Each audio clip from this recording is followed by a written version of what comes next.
Well, aloha. Good afternoon, everyone, and welcome to today's conversation. And today's conversation is all about energy. And in particular, it's really for people who struggle with energy, either struggle with experiencing energy, understanding energy, believing in energy. Because what I wanted to do was share with you some of the struggles that I've had as I have been working with energy. So, I'm going to tell you a little story. A couple of weeks ago, actually might have been last week, I put up a post in my Secret Art of Huna Facebook group, and I asked what people would like me to talk about more. And one of the things that came up was energy. I'd put in a few suggestions: energy, forgiveness, intuition, but the one that came up with the highest score was energy. So I asked people, well, what would you like to know about energy? What is it you're interested in? And some of the comments were it was like, yeah, I can do that, certainly. So how not to be drained, how not to take negative energy on from those around you, can do that. My experience of seeing, hearing, feeling it, and how I've developed my energy practices over the years. Yes, I can do that. The power of energy as an intent, as opposed to doing rituals and so forth. Yep, can do that. And then there was one here, and this triggered me. And the one that triggered me was this, and it said, I'd really love to know how to read a person's energy and how to interpret their personalities or characteristics from that. And the reason it triggered me, I think interpreting personality maybe is a step beyond, but the real reason that it triggered me is that for years, and I do mean for years, I really had no relationship with energy. I totally didn't get it. And here am I now. I teach spirituality. I teach people about energy. How can I possibly do that when I historically have had such problems? And even now, sometimes I don't get it. I don't see it. I miss it. So when I was a kid, I always was what the NLP crowd call a very literal listener. Now, a literal listener is somebody who takes everything at face value. They hear something and they take it at face value. And for most of the time, that was me. Somebody would tell me something and I would take it at face value. The problem with that was that, among other things, I couldn't distinguish between when people were teasing or joking and when they were telling me a fact, or when they were being not teasing or joking. And it got me into a lot of trouble. But I just didn't see it. And I could go to parties, I could be with people in a room, and I wouldn't notice when the energy changed in the room, when the feeling in the room changed. I had no concept of that. So I quite often was a social misfit because I couldn't read the room and I couldn't read people. And then I got into, in my 30s, I got into massage and craniosacral therapy as a side hustle. And craniosacral therapy is a very, it really is all about energy. It's about flows in the body, the flow of something called the cerebrospinal fluid and how it flows in the body. But it's a lot about energy.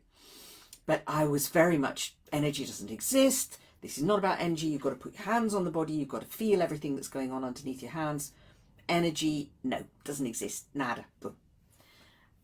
And then I got into depression and I started to explore Huna, tools and techniques. And at first, energy really wasn't on my radar. I can remember at the first Huna retreat I went to, and we were working with energy. We were working with the energy of the different elements. I couldn't see it, I couldn't feel it, I couldn't hear it, I couldn't smell it, I couldn't taste it. No idea what was going on. Or so I thought. And gradually I came to realize that one of the things, and I think if you're somebody who is who does struggle with energy, one of the things that can happen is we look in the wrong place. I assumed that to feel energy, I needed to put my hand out and feel the energy, and I would feel it through my hand. Or that if that I would see energy, which isn't energy something that you see. But actually what I discovered was that my way of sensing energy isn't with my hands. My way of sensing energy is actually, it's a feeling, a feeling I get in my gut. So, and I remember us doing some experiments, and we were putting our hands on different rocks to see if we could feel the energy of the rock. And put my hand on, nothing, because I was trying to listen with my hands. But when I realized where the energy connection was in my gut, I could start to, yes, I had to put my hand over to feel heat and things like that. But really what was going on was sensing it in my gut. So the first thing for anybody who's struggling to sense energy is, where are you looking? Where are you feeling? What are you expecting? Because the experience you'll have when you truly do tune into energy may be very different from the one that you're actually expecting. So look at your expectations. Another thing about energy is that the more you work with it, the better it gets, the easier it gets. So actually doing a lot of work with it, and now all the time whether I'm coaching, whether I'm doing career coaching, whether I'm doing leadership coaching, or whether I'm doing some work with Huna, teaching people Huna, or doing something with Huna, I'm working with energy all the time, and I have a consciousness of it. But that's come through practice. So there is an element of practice if you're struggling to tune into it right now. Another thing I think that can be really helpful is to have small energy practices, things just going around in a small way. So there's things that you can do, like if you rub your hands together like that, and then you can just circle your finger, not touching your hand, just circle your finger and notice how that feels. Mine's tingling now. You can do this sort of thing and feel how it feels.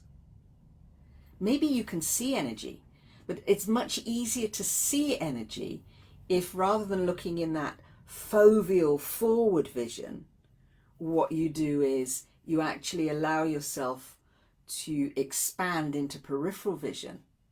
Much easier to see energy when you're in that state because you're more relaxed. And one of the other things I think is important is to give up the need, let go of the, oh my God, I can't do this, or oh my God, I need to do this, or this is too difficult. Let go of all those kinds of beliefs to allow yourself to truly tune in and experience energy. Now, I have a lot more to say about energy, but today I just wanted to talk about my personal confession, my personal experiences. And by the way, it does become a lot easier if you actually do believe that it exists and that it is everywhere. The quantum physicists have shown us this. Science has proven it. It's beyond it's beyond doubt. But I still know a lot of people who do doubt it. So perhaps the very first step is actually to allow yourself to believe that energy really is everywhere, that we all have energy fields. Everything living has an energy field. And then it starts to become a journey into playing with it and experimenting and finding out, do you see it? Do you feel it? How do you experience energy? And it will be personal in every case. Some people, you know, if you stand in front of somebody and one person will experience their energy as a cool feeling, another person will experience it as a hot feeling. So we experience it in different ways because we have different filters in our brain, and because of our experiences and our neurology, we individually feel it differently.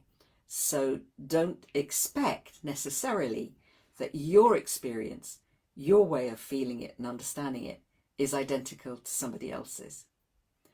So I hope that's been useful, as I say, particularly for anybody who finds energy difficult, or is struggling to come to terms with it in some way.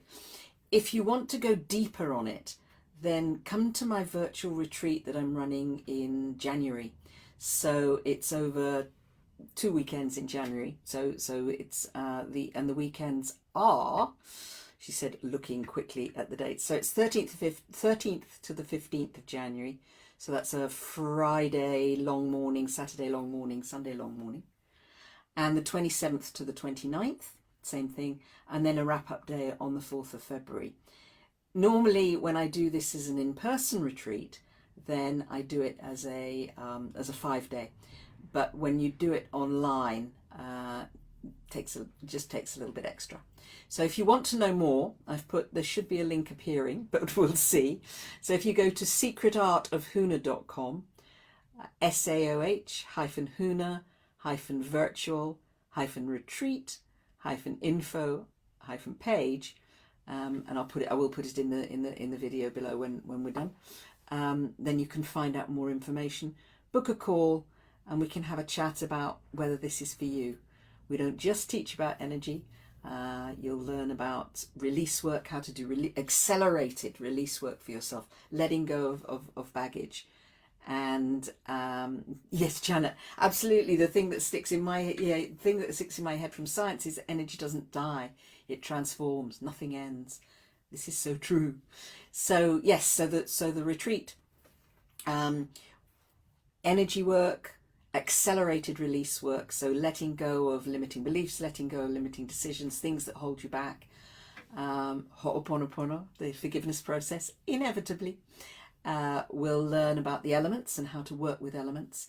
You'll learn a great process for dealing with internal conflicts, and there's plenty on approaches and ways of thinking, things that will really help you in terms of changing your mindset when sometimes your mindset gets in the way of how you really want to have things.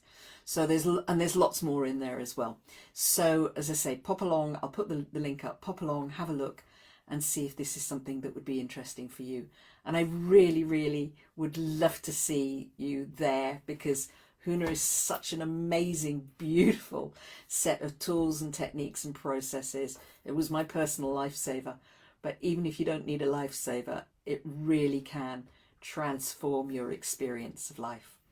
So I'll be back next week with some more on energy. Take care, lots of love, and have a good weekend. And Janet, I'll answer that in the Facebook comments. So lots of love. Bye bye.